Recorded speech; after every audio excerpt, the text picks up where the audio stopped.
안녕하세요, 여러분. 정말 수많은 목소리가 저마다 정답이라고 외치는 세상 속에서 우리 신앙인의 삶은 과연 어디를 향해야 할까요? 오늘은 바로 신앙인의 삶이 가리키는 그 나침반은 무엇인지, 그 근본적인 원리들을 하나씩 짚어보려고 합니다. 이건 단순히 해야 할 일과 하지 말아야 할 일의 목록을 넘어섭니다. 우리 삶의 방향 그 자체를 설정하는 원리들에 대한 이야기죠. 자, 바로 이 질문에서 한번 시작해보죠. 이렇게 수많은 선택지와 가치관이 막 충돌하는 세상 속에서 우리는 도대체 무엇을 기준으로 올바른 길을 분별하고 또 걸어갈 수 있을까요? 그 첫 번째 이정표, 그리고 가장 확실한 기준은 뭐니 해도 바로 하나님의 말씀, 즉 성경입니다. 성경은 우리 인생 여정의 가장 기본적인 지침을 제공하는 절대로 변하지 않는 지도와 같아요. 이 지도는 크게 세 가지 방식으로 우리에게 길을 안내합니다. 첫째는 금지예요. 해를 끼치지 말라는 원칙처럼 하나님의 나라와는 양립할 수 없는 행동의 경계선을 아주 명확하게 그어주죠. 둘째는 명령입니다. 선을 행하라처럼 긍정적이고 적극적인 행동을 우리에게 요구하죠. 그리고 마지막으로 허용이 있습니다. 성경이 명확하게 금지하거나 명령하지 않은 영역에서는요, 우리에게 지혜롭게 선택할 수 있는 놀라운 자유가 주어집니다. 갈라디아서 6장 10절의 이 말씀을 한번 보세요. 선을 행하라는 이런 긍정적인 명령은 우리를 옥죄는 어떤 의무 목록이 아니라는 겁니다. 오히려 기회가 있는 대로라는 말처럼 하나님의 뜻을 분별하면서 선을 실천할 수 있는 무한한 가능성을 열어주는 일종의 초대장과 같은 거죠. 그런데 여기서 우리가 한 걸음 더 나아가야 합니다.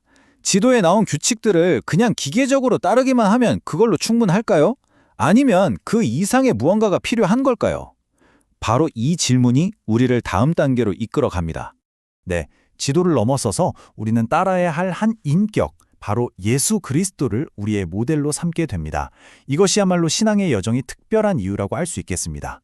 성경을 보면요, 시기, 분노와 같은 이 모든 죄의 근원을 딱 하나, 교만으로 지목합니다. 그리고 이 교만의 정반대편에 서 있는 것이 바로 그리스도의 마음, 겸손입니다. 겸손은 단순히 자신을 낮추는 태도 그 이상이에요. 모든 기독교적인 덕의 기초가 되는 핵심적인 성품인 거죠. 그리스도의 삶, 특히 그분의 십자가는 우리가 어떤 사람이 되어야 하는지를 가장 압축적으로 보여줍니다.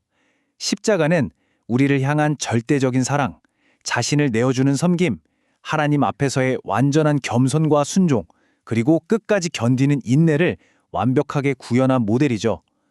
결국 신앙의 목표는 단순히 그리스도가 하신 일을 따라하는 게 아니라 그분의 성품, 즉 그분이 어떤 분이셨는지를 우리 안에 내면화하는 것입니다. 자, 이제 우리에게는 지도인 말씀과 모델이신 그리스도가 있습니다. 그렇다면 이 길을 실제로 걸어갈 동력은 어디서 나오는 걸까요? 그 해답은 바로 우리 내면에서 찾을 수 있습니다. 바로 성령과 양심이죠. 성령님은 우리에게 어떤 비밀스러운 새 지도를 주시는 분이 아니에요. 이미 주어진 지도를 보고 그 길을 실제로 달려갈 수 있도록 우리 마음에 시동을 걸어주는 엔진 같은 역할을 하는 겁니다. 그리고 양심은 우리 내면의 나침판입니다. 하지만 여기서 정말 중요한 점이 있어요. 건강한 양심은 스스로 북쪽을 정하지 않습니다. 하나님의 말씀이라는 절대적인 북쪽에 바늘을 딱 맞추고 그 기준에 따라서 이쪽이 맞아, 저쪽은 틀렸어 라고 알려주는 역할을 하는 거죠. 마르틴 루터의 이 외침이 바로 그런 양심을 보여주는 겁니다. 그의 기준은 자기 자신의 생각도 교회의 권위도 아니었어요. 오직 하나님의 말씀만이 그의 양심을 움직이는 최종 권위였던 거죠. 이것이 바로 우리가 추구해야 할 모습입니다. 지금까지는 신앙인의 내면에 초점을 맞췄다면 이제 관점을 조금 넓혀보겠습니다. 그렇다면 이 도덕적 기준이라는 게 신앙인에게만 특별하게 적용되는 걸까요? 성경은 놀랍게도 아니라고 말합니다. 오히려 모든 사람에게 적용되는 보편적인 도덕의 기초가 있다고 가르치죠. 신학에서는 이걸 자연법이라고 부릅니다. 굳이 성경을 보지 않아도 우리가 양심적으로 살인은 나쁘다거나 생명은 소중하다고 느끼는 것처럼요. 하나님께서 모든 사람의 마음속에 새겨두신 보편적인 도덕법을 말하는 겁니다. 결국 도덕법은 딱 하나인데 그걸 아는 길이 두 가지가 있는 셈이죠. 자연을 통해 어렴풋이 아는 법은 기초적이긴 하지만 마치 안개가 낀 것처럼 인간의 죄 때문에 그 기준이 왜곡되거나 흐려질 수 있습니다. 반면에 성경이라는 손전등은 그 안개를 싹 걷어내고 길을 환하게 비춰주는 거죠. 그래서 성경은 신앙인만을 위한 새로운 규칙을 만드는 게 아니라 모든 인간을 위해 주어진 단 하나의 도덕법을 원래의 모습 그대로 선명하게 보여주는 역할을 합니다.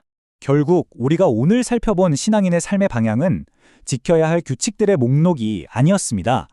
그것은 예수 그리스도라는 한 인격을 닮아가는 여정이고 겉모습의 변화를 넘어서서 내면의 성품이 그분을 닮아가는 과정인 겁니다. 이 시간 여러분의 삶의 나침반은 정확히 어디를 가리키고 있는지 한번 점검해 보는 것은 어떨까요?